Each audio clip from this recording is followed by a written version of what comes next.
Assalamualaikum warahmatullahi wabarakatuh. Perkenalkan, nama saya Anjar Susanti dengan nomor NIM 29021500012. Saya merupakan mahasiswa dari Universitas Pancasakti Bekasi dengan program studi akuntansi semester 5. Di sini saya akan mempresentasikan komunikasi dari mata kuliah Communication Editing Video dan Animasi dengan dosen pengampu Dr. Supriyadi STP MPD.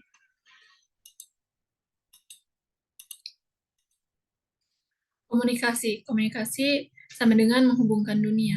Menjadi ahli dalam komunikasi adalah kunci untuk membangun hubungan, memecah masalah bersama, dan menginspirasi perubahan positif di dunia yang semakin terhubung.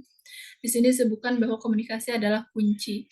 Ketika kita akan memulai suatu hubungan atau ketika kita berada di lingkungan yang baru, hal yang pertama akan kita lakukan yaitu berkomunikasi. Karena komunikasi adalah kunci utama untuk bisa membangun suatu hubungan, apalagi hubungan di dalam suatu pekerjaan atau di tempat perkuliahan.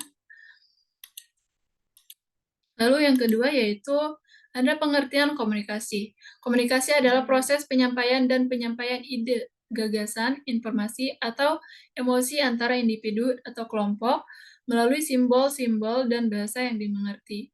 Dalam berkomunikasi, kita tidak bisa seenaknya menyampaikan sebuah gagasan, tapi kita bisa memilih dulu apa yang akan kita sampaikan atau informasi apa yang akan kita sampaikan kepada sang penerima pesan dalam komunikasi tersebut, maka bisa diterima dengan baik oleh penerima pesan tersebut. Lalu yang ketiga yaitu ada komponen-komponen komunikasi. Ada 4, yaitu ada pengirim, penerima, pesan, saluran, komunikasi. Yaitu ada yang pertama pengirim. Pengirim adalah orang atau sumber yang ingin menyampaikan pesan.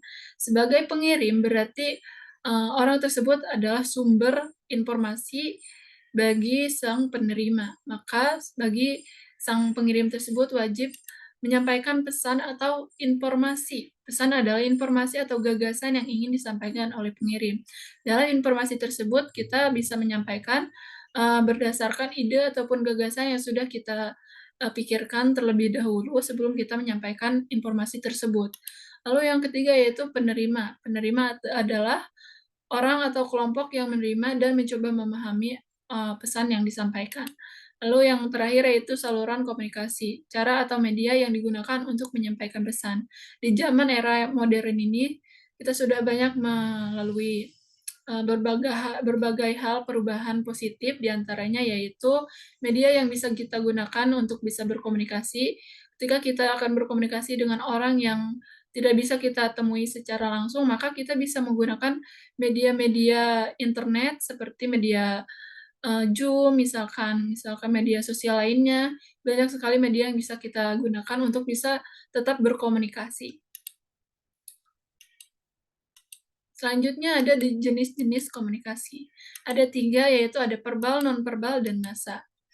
Verbal yaitu berkomunikasi melalui kata-kata dan diucapkan atau ditulis. Biasa kita temui di lingkungan sekitar, yaitu biasa kita sebut juga dengan komunikasi secara lisan ataupun tulisan. Lalu yang kedua yaitu non-verbal. Non-verbal adalah komunikasi melalui ekspresi wajah, gerakan tubuh, dan bahasa tubuh. Ini biasa kita temui di film-film, biasanya orang-orang yang memiliki kebutuhan khusus akan mengomunikasikan informasinya melalui ekspresi wajah, gerakan tubuh, dan bahasa tubuh yang biasa kita sebut dengan bahasa isyarat. Lalu yang ketiga yaitu massa. Massa adalah komunikasi kepada massa atau khalayak yang luas melalui media seperti televisi dan internet. Ketika kita menonton televisi, itu adalah informasi yang kita terima. Lalu sang pengirim informasi tersebut adalah media televisi tersebut, orang-orang di balik media tersebut yang menjadi sumber informasi yang disampaikan oleh media televisi kepada orang yang menonton televisi. Begitu contohnya. Terus selanjutnya yaitu ada faktor-faktor yang memengaruhi komunikasi. Ada 3 ya, faktor yang bisa memengaruhi komunikasi, yaitu ada kebudayaan. Kebudayaan merupakan perbedaan budaya dapat memengaruhi cara seseorang memahami dan merespon pesan. Di negara Indonesia aja itu tuh banyak banget budaya, jadi kalau misalkan kita mau mengomunikasikan suatu informasi lebih baik menggunakan bahasa yang sudah umum kita gunakan, yaitu bahasa Indonesia, karena bahasa Indonesia merupakan bahasa kesatuan dari negara Indonesia. Jadi semua orang pasti paham dan mengerti apa yang akan kita sampaikan ketika kita menggunakan bahasa Indonesia. Lalu yang kedua yaitu ada informasi. Ada emosi, maaf, ada emosi. Emosi dapat memengaruhi bagaimana pesan diterima dan diinterpretasikan. Ketika kita akan mengomunikasikan suatu pesan kepada orang lain, emosi yang kita gunakan untuk mengomunikasikan pesan tersebut berdasarkan isi dari informasi tersebut. Jadi kalau misalkan orang-orang yang lagi demo tuh, orang-orang yang mendemo suatu hal, maka mereka akan mengomunikasikan pesan yang mereka sampaikan itu melalui eee, emosi yang biasanya emosi yang marah gitu ya, karena mendemo sesuatu yang menurut mereka, itu tidak benar atau tidak setuju, mereka yang tidak setuju. Selanjutnya yaitu bahasa. Pemilihan bahasa juga bisa kita jadikan alternatif, karena pemilihan bahasa yang tepat dapat memengaruhi pemahaman dan efektivitas komunikasi. Itu seperti, layaknya kebudayaan karena, terlalu banyak budaya di Indonesia, jadi bahasa yang umum kita gunakan yaitu bahasa Indonesia. Jadi gunakanlah bahasa Indonesia dengan baik dan tepat dalam menyampaikan informasi yang akan kita sampaikan kepada penerima pesan.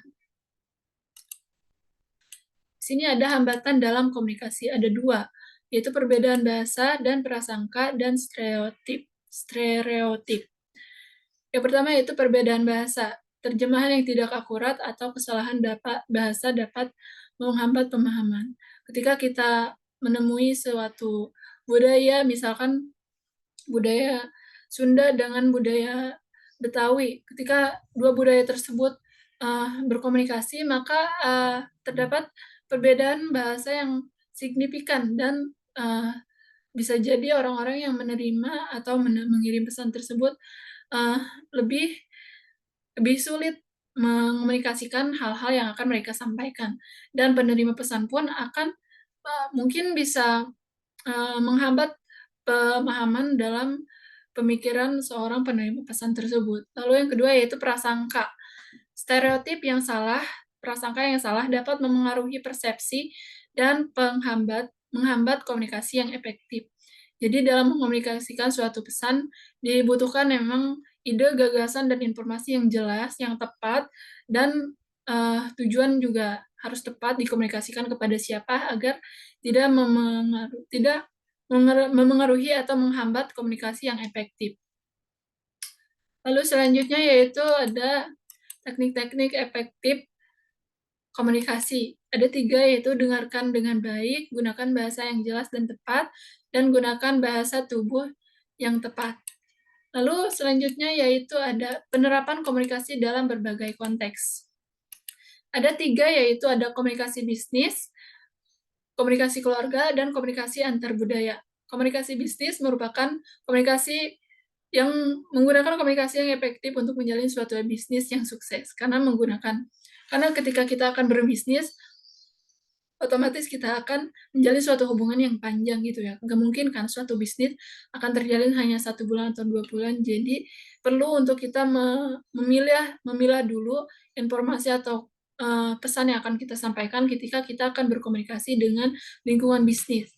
Yang kedua yaitu komunikasi keluarga. Biasanya di dalam keluarga itu berkomunikasi sudah seperti apa ya, lebih santai dalam keluarga. Komunikasi dalam keluarga itu bisa lebih santai. Berpikir di sini bisa disebutkan berpikir kritis dan mendengarkan dengan empati dalam hubungan keluarga.